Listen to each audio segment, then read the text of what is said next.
So, Danny, formal thank you for being part of the event. And like, it's been wonderful having those conversations with you, which we are going to continue whenever you give me time. So evolution of a mediator will keep happening. So thank you very much. And today, philosophy and mediation. So please. Okay. Do you want me to start? Yes, absolutely. Okay. All right. To be thrown such a wide open question is both a gift and a curse. A gift because it allows you to think out of the box, and probably a curse or a burden in that it forces you to think out of the box, and we're all more comfortable thinking in our lane, and I'm sure everybody does bring a different philosophy. To me, the gift of mediation is that it has, other than just that it's confidential and it's that it's voluntary, it has no rules, in my opinion. It was a gift of a profession after living in the legal as a judge and others with strict rules and procedure and so on. Suddenly you were working in this field that said, hey, other than these two sort of precepts, you can do what you want with it, and you bring yourself to the table. I think it took a long time to develop a philosophy about it. I think most of us entered it taking a course and learning some things and having a general framework of what mediation was. And as I've gone along, I've realized that, first of all, that process is a huge, important part of it, and that your own personal development as a human being is another component that was greatly understated or undervalued when I first went in, and in people that we recruited, because we sort of looked at it like we do lawyers or judges. It's what their skills are, how good a lawyer are they, how good talent, as opposed to and how they deal with people, as opposed to who they are as a person. What do they bring to it consciously, unconsciously, developmentally? So one of the things that philosophically that I've come to is the strong belief that you need to develop yourself and your consciousness to be an effective mediator, and to be truly effective as a mediator. I think you can still do a lot of good without doing that. But my appreciation for how much of what we do depends on your own consciousness, your own development of yourself in areas where you may not have had an appreciation for it, and the development of your own consciousness and awareness of what's going on in the room and around you. And I more and more appreciate that, and the limitations of your ability when you're not developing your own consciousness. And we now say, my pal Suk Simran and I, when we're teaching this stuff together, we often boldly say, we said to a group of LA police officers the other day, developing mediation skills and a philosophy of mediation will make you a better person. If you a part of the process of becoming a mediator and developing a philosophy of what you're doing is becoming a more conscious and more empathic and more a kinder, more sensitive human being. That doesn't mean you can't have a tough side to you and that you can't set rules and limits, but that you're just going to sit and have a love feast. But it does mean that development is a big part. Is a big part of the philosophy of what I now bring to the table, and when I talk to people entering the field, speak to them about. And that was not true at the beginning. That's something that's come to me as we've gone along. So why is that important?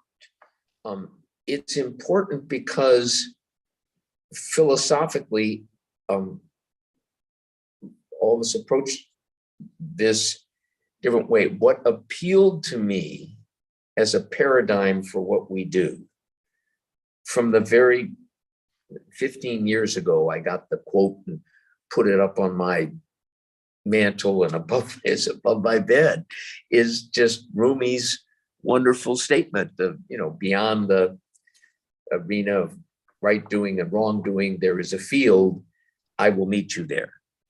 And my view of mediation has been guided by that. And that simple paradigm has been also the incentive to develop the skills that in which you operate in the field. Let me try to explain that. We start every day in the arena. They're wrong, they're unreasonable, everybody demonizing everybody. They screwed me out of my thing, they did this to me, they did that. That's how we start the day at this, in 90% of the time. And the people very far away, people very hurt, people with all sorts of views of the other side, and we're thrown into the arena. And I view my work in the arena as just keeping people in the arena. Don't let them leave. Because at some point, by 10 or 11 o'clock, what the hell am I doing here? I'm leaving. I came all the way to do this stuff. Blah, blah, blah. They're in the elevator. I'm saying, please stop, sit down. And the behavior in the arena is what we've been trained to do. It's reflexive, it's defensive, it's hurtful, it's all that stuff. And what I see as our role there is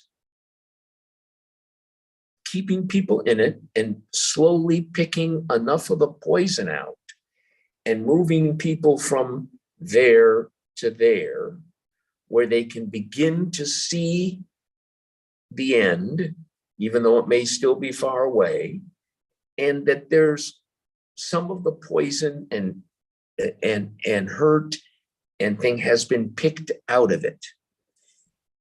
And then there comes that moment, we call it impasse, whatever words we give to it, but there's a holy moment to me, which is when people are ready to enter the field from the arena.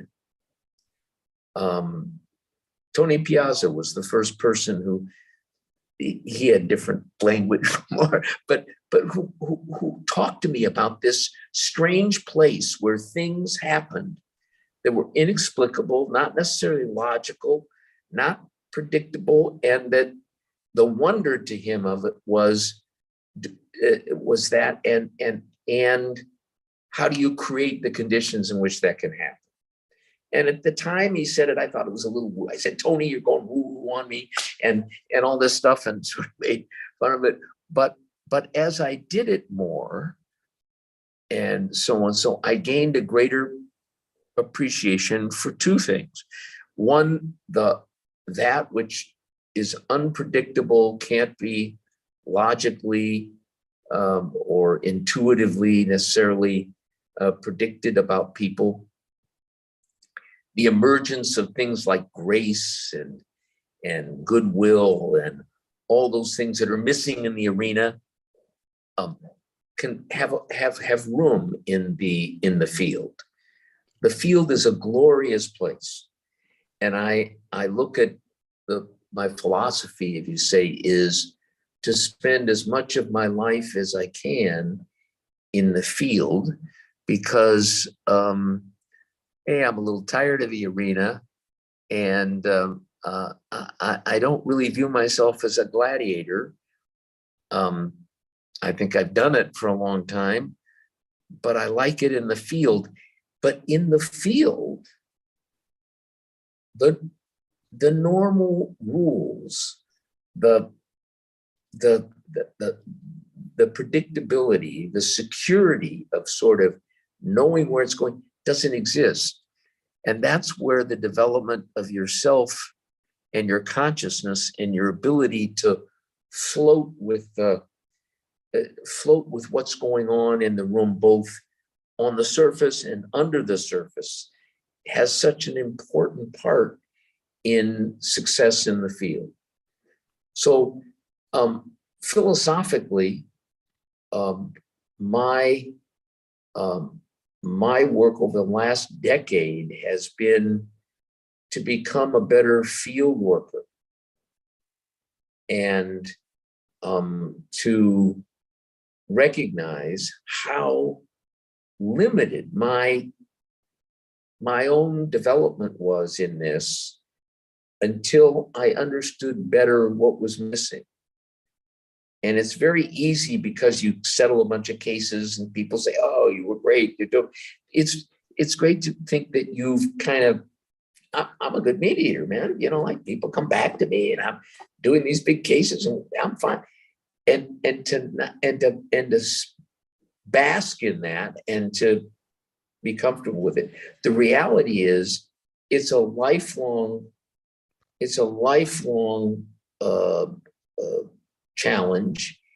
And in the process, the parts of you that you're developing, I think inevitably lead to being, I hate to use a better person, and to develop parts of you that suddenly your children or your partner or your girlfriend or your whatever will say to you, you know what, you're more interesting, you're more fun, you're a better person to be around. And I've had mediators and others who are working on that who've said that to me. I'm not sure that's true, for instance, with trial lawyers. You can develop your skills and become a terrifically talented trial lawyer and learn how to deal with juries and persuade judges and so on. I don't think that's you don't necessarily have to be empathic or a great aware of all sorts of unconscious things in order to be effective. So that's, if you say, what's your philosophy? My philosophy is that it's a sacred responsibility in which, while it's voluntary, and you can say, well, people retain their control, so if it doesn't work, it's their choice, not mine. But it's a sacred responsibility to not let the barriers in the arena keep you from getting people into the field. And you're like a shepherd taking them into the field where these kinds of things can happen. And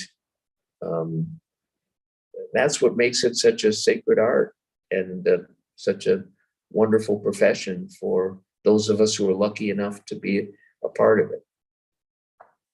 Absolutely. Now, what you're bringing in, I'm telling you that when you elaborate on this, even more interesting things will come up.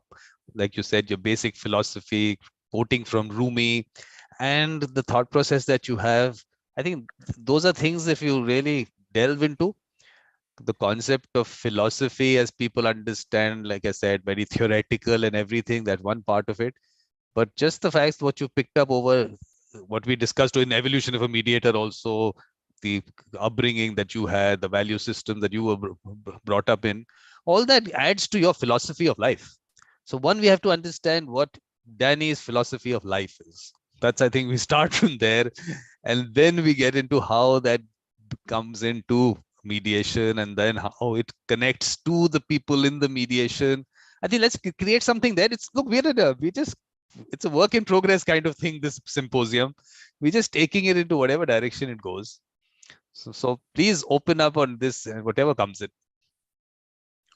Well, I you know, it stemmed from, you know, I look at, when you analyze yourself, you always run into barriers, but I was a rabbi's son. I was, you know, I fought from the very beginning that I wasn't going to be good and obedient and religious. So I started rebelling very early, and to try to establish my own identity, and at the same time to still stay in my father's and mother's good graces, get good grades. I taught Sunday school during the thing, and then I'd go play dice at the behind the supermarket, and after teaching Sunday school in the morning. And it was always this, both things. A lot of my friends were sort of wild, sort of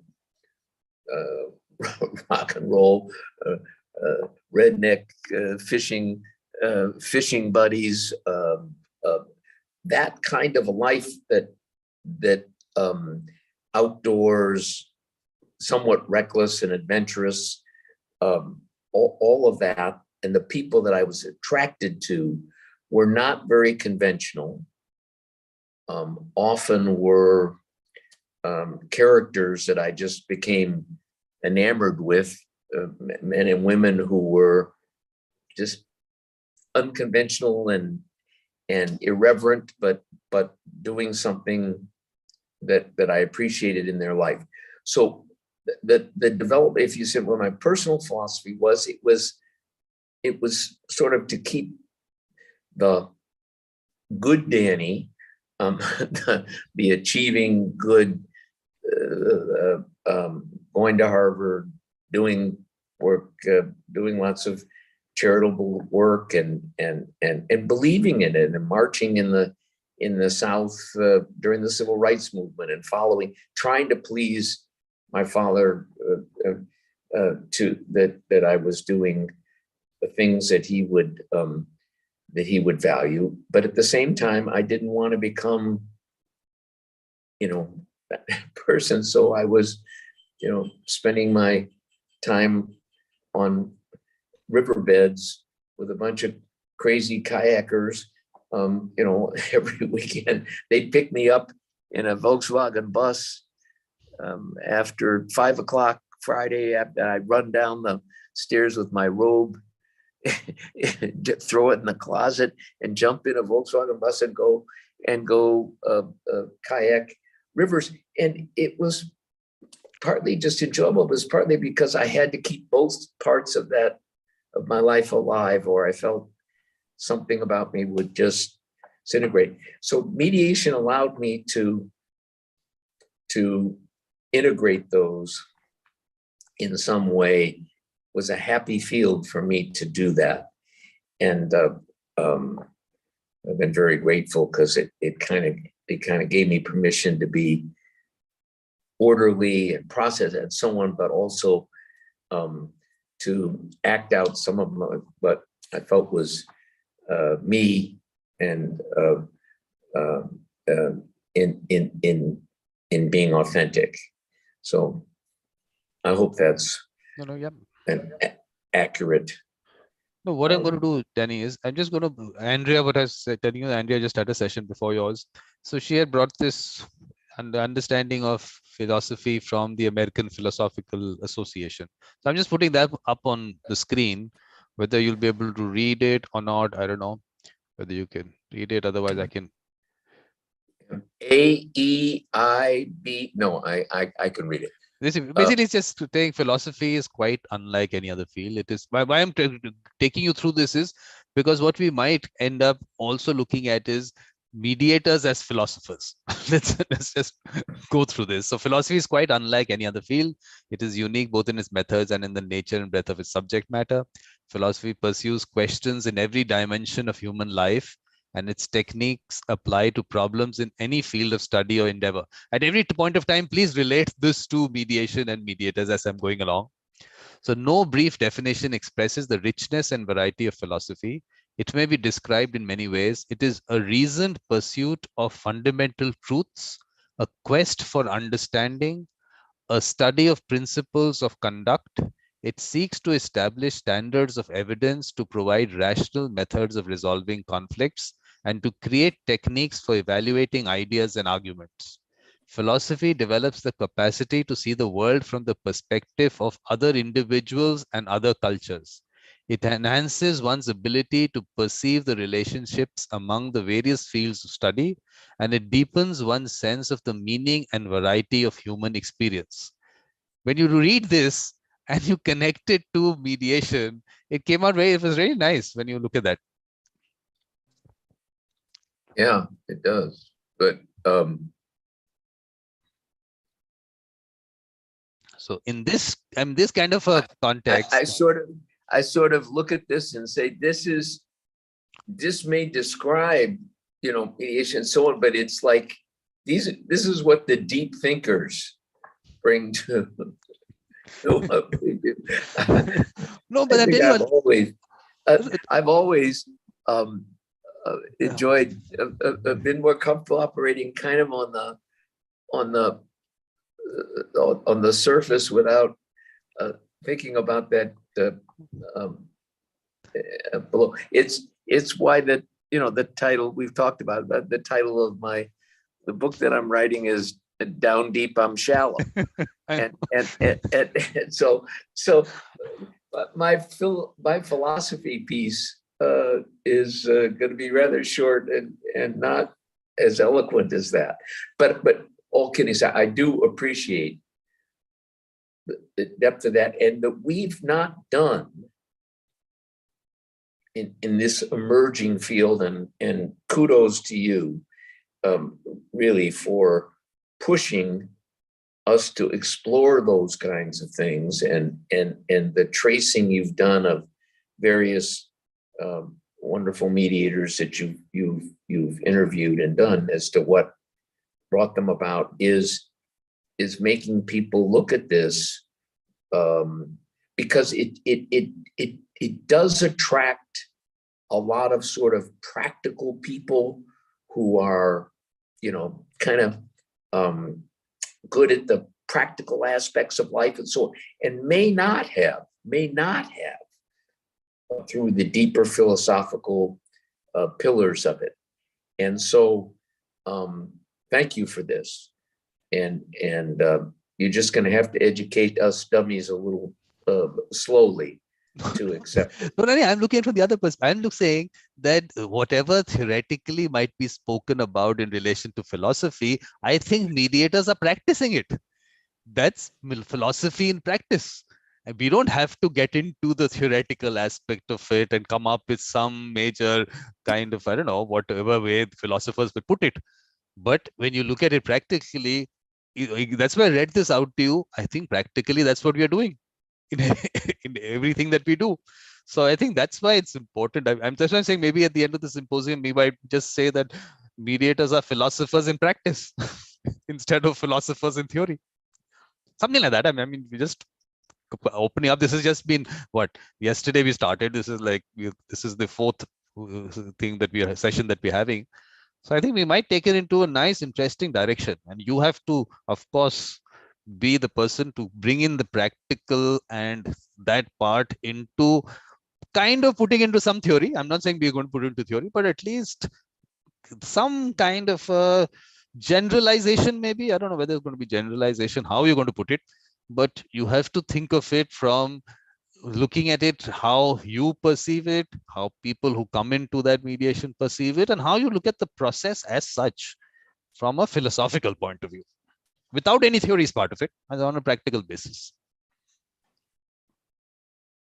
But I mean, I'm not sure I understand the specific question, because I agree with you that you look at, those are all sort of different questions.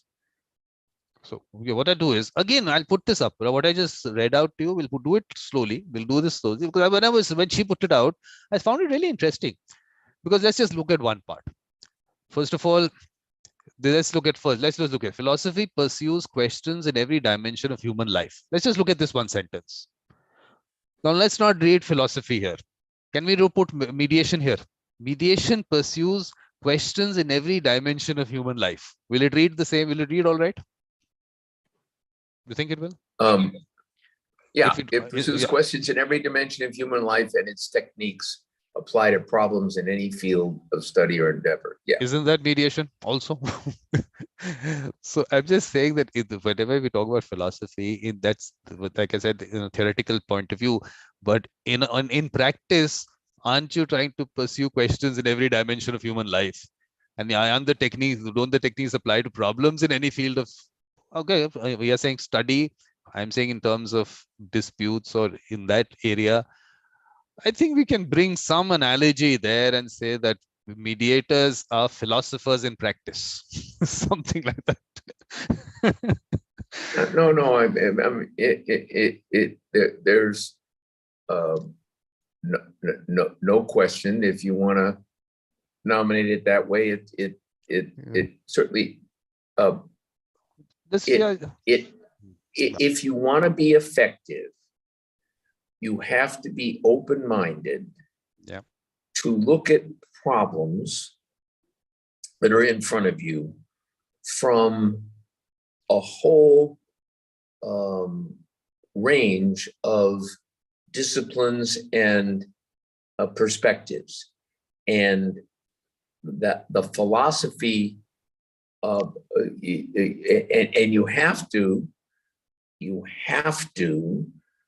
if you want to be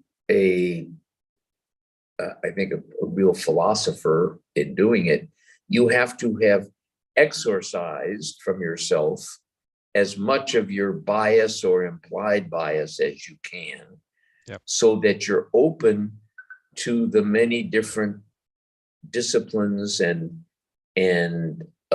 themes that are going on in the simplest and the most complex of problems. And you can't escape those by the scoreboard that we all fall back on, which is, how much are you offering, and what are you demanding, and what will you pay, and so on. And this torturous dance that we do to get to Mecca. I agree with you that you are forced to be a philosopher. You have to be willing to look at cultures. You have to be looking at economics. You have to be looking at what is all sorts of themes that are going on in the simplest of disputes. That the more conscious, and I love that word because I think there are so many layers of what was going on in the simplest of a mediation. And when I've at times gone back and dissected them with one of the people doing it with me, or an assistant or co-mediator or so on, and began to look at what we just didn't even register was going on there, is amazing. So the truly good are philosophers. I think we have to be careful in doing that because it demands so much knowledge of so many fields that you acknowledge that you're a dilettante in a lot of it, that your understanding is very surface and very but one of the cornerstones of wisdom is to appreciate your own ignorance or your own ignorance or your own limitations, and then to get help if you need it to understand it. So it does take someone other than a good mechanic. You're correct. Yeah, because when you look at it from, say, the Socrates point of view, that I know nothing kind of thing, he talks about that. And the whole concept of questioning, what kind of questioning you do. I'm saying that aren't we doing that? I mean, I'll go back to the same thing that I put out. I'm just going sentence by sentence because it is really, when I read it, because this has happened only, 1 hour back. She put this out, and first time I was looking at this. So let's just look at this sentence. It is a reasoned pursuit of fundamental truths, a quest for understanding, a study of principles of conduct. I don't see it very different from what we do. How is it different? Is it something, but it is a normal part of the practice? And I mean, each of these things that I read, philosophy develops the capacity to see the world from the perspective of other individuals and other cultures. It enhances one's ability to perceive the relationships among the various fields of study. And it deepens one's sense of the meaning and variety of human experience. Isn't it? I mean, isn't it exactly what it's all about? Yes. I mean, it's completely, and we you don't have to necessarily put the moniker of philosophy on that, but you've described what certainly anyone would. I think it's a wonderful piece. I intend to look at it, but it does describe what we do, and it's why it's a lifelong practice and development. Yeah, because how I'm looking at it is that the whole concept of the practice is that over time you maybe are experiencing so much, but every time you sit with people, it is like you know nothing. You're going to start from basically not pushing in anything that you have picked up from all these years. And I mean, balancing that out, just the fact that, okay, might have seen thousands of such situations, but this is unique. To be able to get that part of it at every moment of your life. So it's not just about mediation in your life. To say that, okay, I do not know where this is going because it is unique. To still bring that after so many years of your experience, how do you balance that? I mean, that'd be interesting to know. Well, you've asked the real question, because people want and need some sense that you know some things that make the negotiations and whatever urging your people do to come on, give it some weight, give it some color, even within the quote voluntary framework. And the fact that you know something about how the antitrust world works, or how even in a simpler case, that you understand the world of negotiations, and can help guide people from some of the traps that they get into that lead to the road to nowhere. That there is some knowledge that you bring into it that is part of what people are coming to you for. And then there's that whole universe of things that creep in that become important, that you, as you get better, you let you're open to them.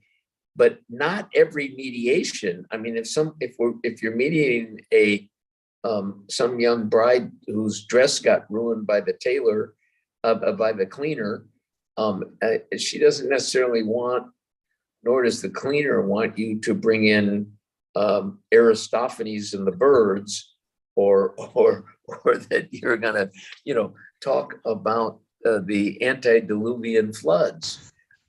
So that's what makes it so wonderful, is that the simplest mediation can turn into something that's much more complicated, and some very complicated disputes suddenly they channel themselves into a somewhat simple and mutually pleasing resolution. So I just think the part that I find so good about philosophy is that it recognizes that statement. It recognizes the scope of what is before us, even in the simplest mediation. There's so much more going on than just he's offered 10,000 and she's demanding 15, and you're the happy little mediator who's going to get them to come to some mid ground. And my guess is that after appreciating this, that the part of the challenge of a mediator is being open to all of this philosophical construct and the scope of what we're doing, and at the same time being practical enough to know where it can fit and where it can, and what are the time limits, and how do you get people, how do you open them up to it. The other things that are going on, my experience has been that the more you let them believe that the discovery that more is going on here than on the surface needs to come from them rather than be preached to by you. Yep. And the real gift I've seen in some mediators is getting people to sort of discover it themselves and bring it to the table. So, yeah, but Vikram, I applaud you for doing this. I don't know whether we can put this philosophy into the broader rubric of developing your consciousness when I speak of that. And we've put more and more emphasis on that. At least I have, and the people that I teach this with. I see that what you put down there about philosophy is very compatible with. Yeah, because we have to start looking at it from that perspective, because I'll tell you why I'm saying that is because sometimes what you bring in as a person and your philosophy of life, maybe you or yourself might not be able to put words to it, but you are bringing a lot into it to be able to be that person who can actually in some way, I'm saying, guide the process or guide people and take them to a point where they are realizing things about themselves.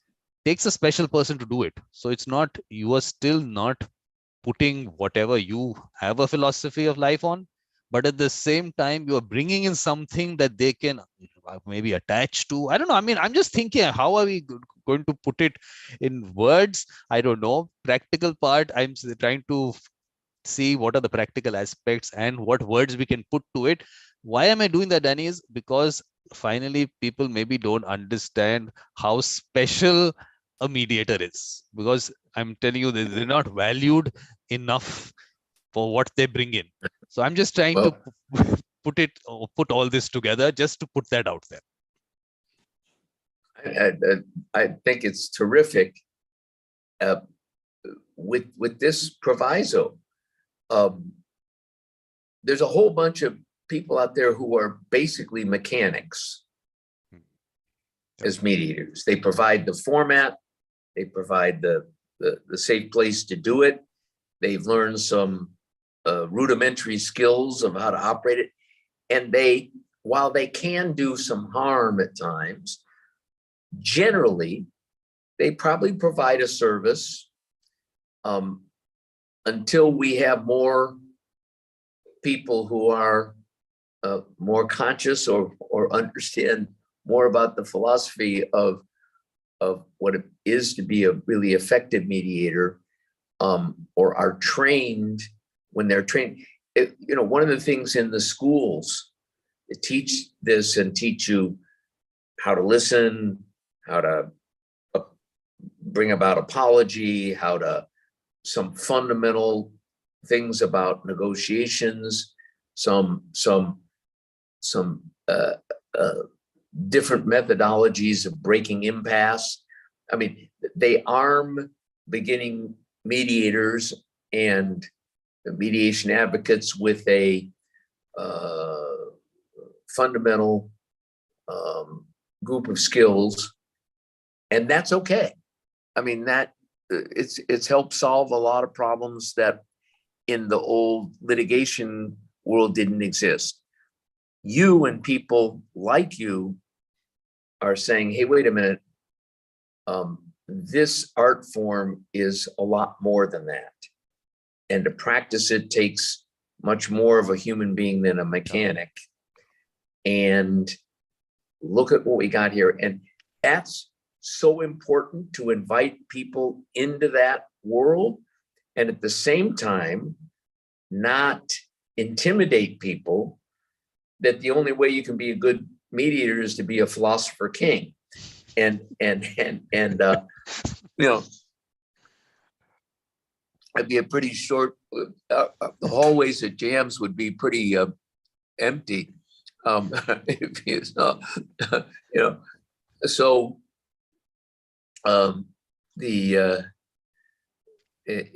It's wonderful food for thought. I think if you developed a language to talk about what the philosophy around mediation is, that doesn't carry with it the egghead part of philosophy, or the part is, but just a language of what you're trying to do to include that in the makeup of a mediator, which you've taken on to try to dissect. Where did you come from? Where did your interest in this come from? Let's look at yourself maybe the way you haven't done before. You forced all of us that you've done this to take that private journey. I think it's terrific. And that journey in self-introspection geared toward making you a much more effective mediator has to be something that's an invitation, doesn't become an exclusive club, doesn't intimidate people who even the words like philosophy scare them away. So I'll leave it to someone as clever and as thoughtful as you to develop a language between the art forms that is user-friendly.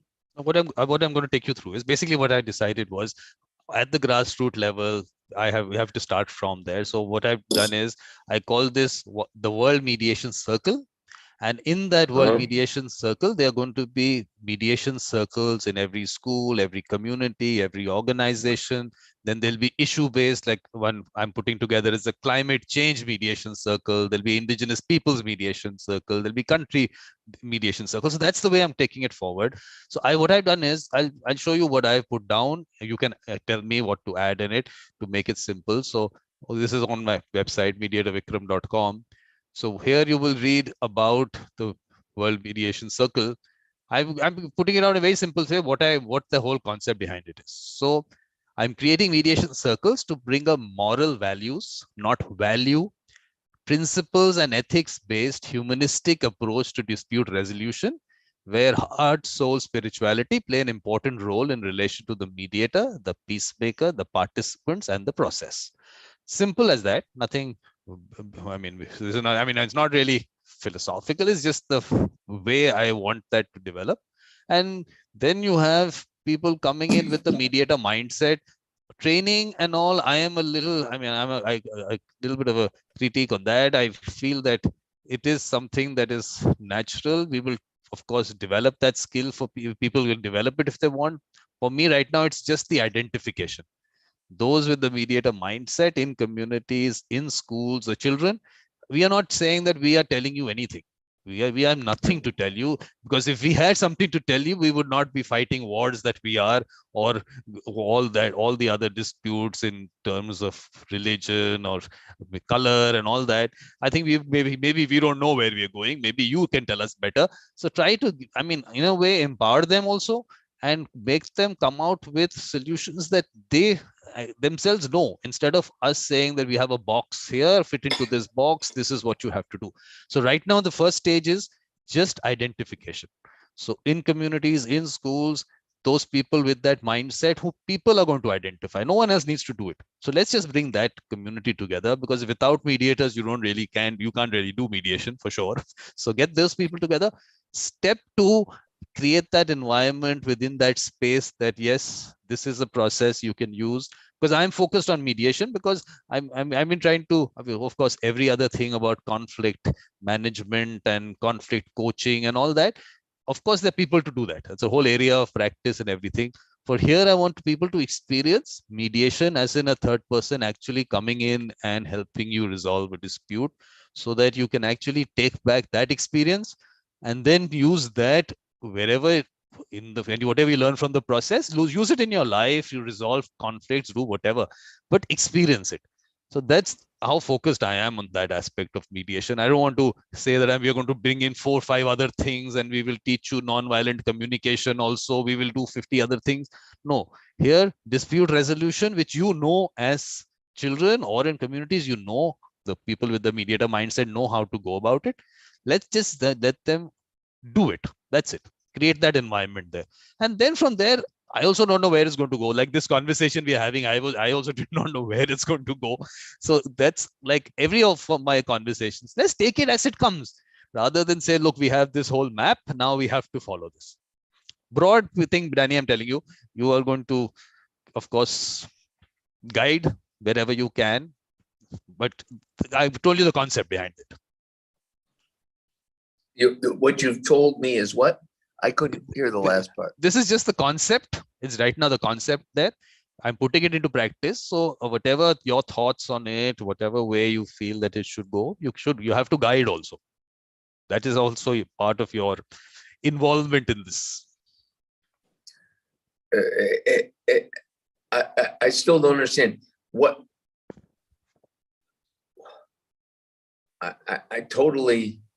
I totally agree with you that we need to examine all this, that we have to open up the discussion. If I look at what the schools are that teach this and how they're doing it, they now have to broaden the scope of it, which is, by the way, broadened a lot from when I first started, when this was really mechanical and looked at that way. We've come light years in a short period. I think now the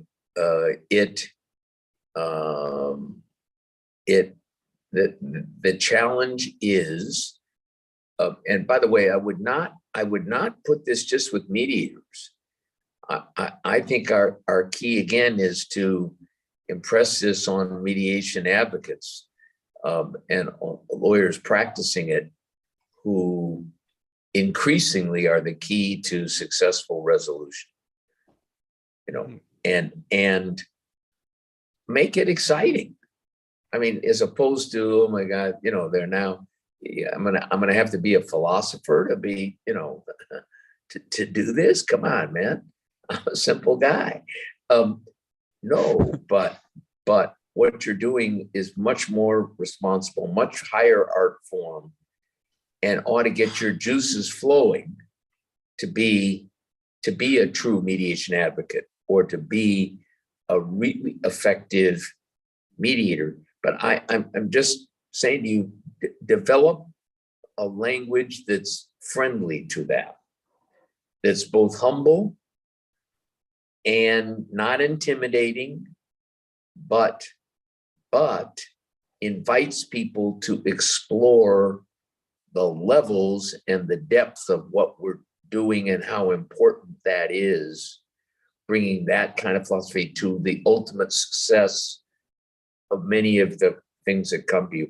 And not just in terms of the success of doing them, but reaching agreements that are maybe more profoundly satisfactory to the parties, and you know, you didn't just wrap it in a bow and get a deal, yeah, but that you did something that was broader and more big. And it's a double-edged sword, because it complicates in some people's mind, or makes more levels and more thing to what we're often called upon, which is, hey, we got a morning. They want a deal. They want to get this off. The court wants it out of there. They want a deal. They want it off their back, man. We don't want to hear about, you know, the Aristotelian or Nicodemean proportions of the wall that fell down on my neighbor's place, and you know, and as my kid's little backyard soccer thing is being good, I want the damn thing off my lot. And suddenly you're telling me that this stems from an original mistake that Prometheus made back in, I mean, you know, so we got to be. Yes, yes. No, I totally understand. The idea is not to complicate it. The idea is to make it so simple that the fact that it is something that they connect with immediately, and they have the right people to connect them with on that whole thing. So right now it's just about finding the right people and creating those circles. As maybe they'll start a small circle, it'll keep growing. So that will happen. But you got it right, absolutely. The idea is not to, the philosophy and mediation is for us to have a discussion on, but on the ground, we are not getting into any complicated language. It's going to be as simple as it can be. And actually so simple that it is really something that you're not bringing at all. There is no rocket science that you're bringing in. It is basically human connections, and people know there's some people who can actually take them in the right direction. That's all. Nothing. There's nothing complicated about it. That's exactly what I'm trying to do. I'm trying to say, look, it is not a rocket science. You connect with it. You know all about it. You know those people. Is just bringing it all together. I think that, because I tell you, Danny, what's happened is, which is why I had that whole symposium, which you did not participate on, in colonization, decolonization, and mediation. The concept being that the whole divide and rule and that kind of thing which happened around the world, the conditioning of the mind that the colonizer did, all that in relation to dispute resolution, in relation to breaking up society, because that divide and rule was the only way you could do it. All that has happened, it's a conditioning of the mind which has to change. For that, I'm saying that there are people who, fair, reasonable people in every community, children, they're all there. It's just that politics, advocacy, activism, those are areas which take into a different direction. So we need this set of people who are out there, which I say people with a mediator mindset. They are, it's a totally different part of things which people are not used to today. It's not, I mean, I'm just thinking, like I said, politics, people understand what's happening there. Activism, easy to understand. Advocacy, all these groups will happen. What vested interest and all those, we can, I mean, forget about all that. Important thing is that the people with the mediator mindset are not valued. And that is what I want to do. Just bring these people out. And once they're out there, later, as we go along, these people will have a larger role to play in society, in communities. Because finally, what do we have to do, Danny? Finally, have to bring, first of all, communities together. You don't have communities today. It's all individuals creating their spaces. So people with a mediator mindset will have that role also. to bring communities together. And when communities are together, then resolution in that whole social structure will be very different. So it's a whole, it's not, it's just, I mean, it's a lot of things coming together. I'm saying that, okay, these are steps. That's why I'm trying to say that I'm calling it a mediation circle, only because some cohesiveness to come in between people. It doesn't have to be the entire world coming in together. I also don't expect that to happen, but it's just small little worlds being created, and those will grow at their own level. So I'm okay with 5 children sitting in a school and saying, we want to resolve a dispute amicably within ourselves. And we have this person who has the mediator mindset. We trust this person. We want to go to this person. Just that 5, 7, 10 people do it, that expands on that school level, expands in a community, in every organization. So what I'm trying to do now is, look, it's all a work in progress. So I'm refining it. So every organization, I'm trying to create this mediation circle. So in an organization is also a community. So in that, if we can create that atmosphere, these people will take it out into their communities. They're also part of communities outside that organization. So they'll take it out there. So those are, okay, let's just call this my philosophy in relation to development of mediation. It's pretty cool. You're a gift. You're a gift. All right, listen, my philosophy is that if I don't get my tail to the airport and pick up, I have the honor of having as a guest here in Mexico, Victor Babu, who is a Weinstein Jams fellow from South Sudan, a remarkable he's been on man. my shows. He's been on my shows. He has. Okay. Yeah. Well, then, you know, Victor, and he's so he's coming here along with 8 or 9 other fellows and Ellen Blast to Mexico to celebrate Thanksgiving. You're invited if you want to jump on a plane and join us. I am there. Simran's coming, Ellen Bass, fellows from Ecuador, Georgia, Armenia. They're all coming to eat turkey and be grateful for that we're all alive and kicking. And we're going to talk a lot about this, and I promise I'm going to introduce what the subject matter of what we've talked about today, and I'll be interested to see what kind of responses I get, and I'm going to take that piece that you quoted from and use it as the so we will discuss it with a proper libation in our hand, because I think philosophy does need lubrication, and that's an age-old principle, and so we will do our best, and I'll try to get some good feedback to you. Perfect. And the other thing, you have to give me time for that evolution of a mediator. We need to record the next episode of that. Whenever you're going to take out time for that, please, we'll do that. No, I want to do that soon, because I'm just sort of maturing into that period. I think I'm in my 20s now, and that's sort of my mental age. So this is a perfect union, and so I'm looking forward to that session.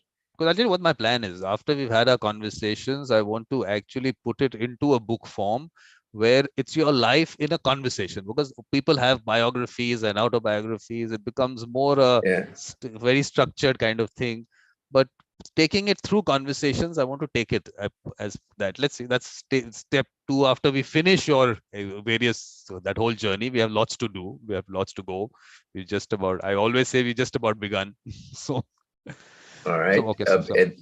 But you have you retain the right to just say at any point that this is really, this is fine, but it's pretty boring, and we'll save this for maybe one of your great grandchildren who might want to read it. But the rest, but I'm up for trying, and thank you again, Vikram, for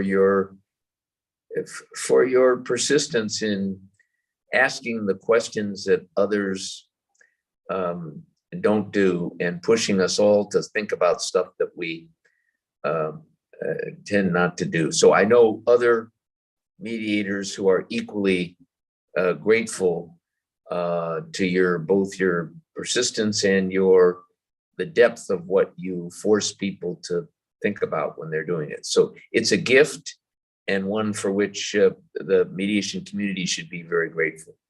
I know that I am. Those are really nice right. words. I am going to take a clip sometime. I'm going to take out this clip and I'm going to put it as such a nice appreciation. I'm going to do that. That clip is going to be out there on YouTube. It's wonderful to hear these words. Thank you very much, Danny. We'll fix up the time and then we'll do that evolution of a mediator. Perfect. Have a good